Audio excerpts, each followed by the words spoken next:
What is up, Ninja Nation? Welcome back to another Pitching Ninja's Filthiest Pitches of the Day. Remember, before we get to those pitches, hit that subscribe button. Be a part of the best baseball community on YouTube. And now, without further ado, here are my filthiest pitches of the day. I'm going to start with Brayan Bello, who went 6 innings with 1 earned run and 4 strikeouts. He really had a beautiful changeup working, and in fact, that changeup has been very, very tough to hit all season. Opponents are only hitting .148 against his changeup with a 45.1% whiff rate. A really good pitch from a really promising rookie pitcher.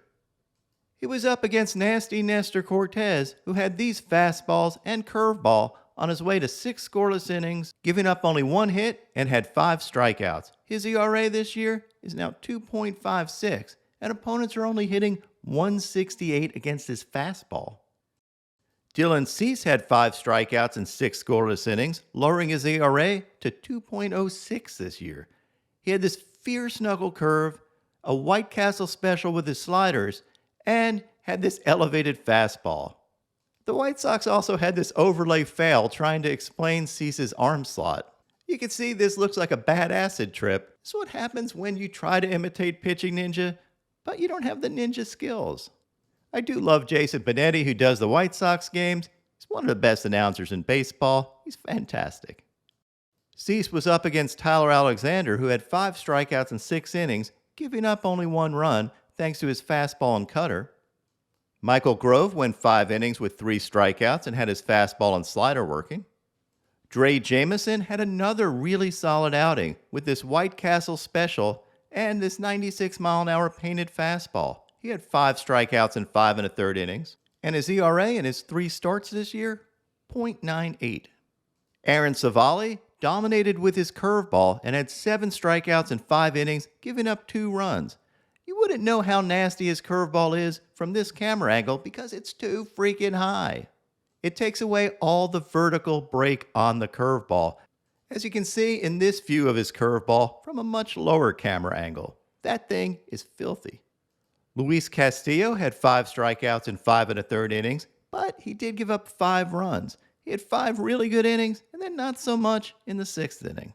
He did have a nasty slider, and then this fastball changeup overlay, and you can see why that changeup is so nasty. Nick Lodolo had 6 strikeouts in 6 innings, giving up only 1 run, and he dominated with his breaking balls and his changeup, including this back foot breaking ball.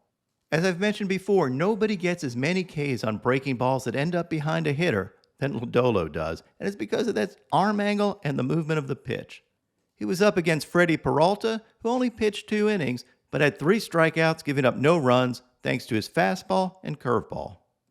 Kyle Gibson had 9 strikeouts thanks to his sliders and cutters. He did give up 5 runs, but this is Ninja World, and we don't talk about that. Anibal Sanchez had 4 Ks in 5 scoreless innings thanks to his changeup and slider. He outdueled Edward Cabrera, who had this nasty curveball. Austin Voth had 6 Ks in 5 innings, giving up 1 run and had this nasty slider.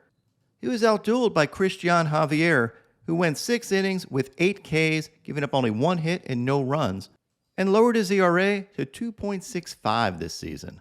He had these fastballs, curveballs, and sliders all working. The Astros have a lot of pitching. Max Scherzer went 6 innings with 7 strikeouts, giving up only 1 run, had his cutter, his slider, including this White Castle special, and then these filthy changeups. That changeup is underrated. Max's ERA this year is now 2.13 and looks fully back from his IL stint. Adrian Sampson went 6 innings with 3 Ks and had this slider. He doesn't get a lot of attention, but his ERA is 3.23 this year. He was up against Luis Ortiz, who was my filthiest pitcher of the day. Well, at least my filthiest starter of the day.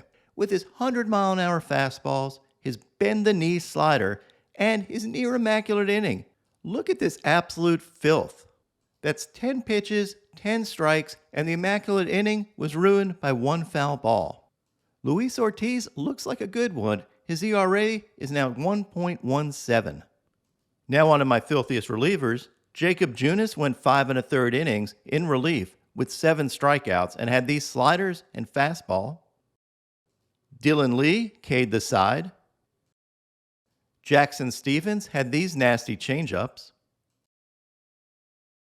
Cue the saxophone. Alexis Diaz K'd the side with this filth. Ryan Presley had this wicked slider.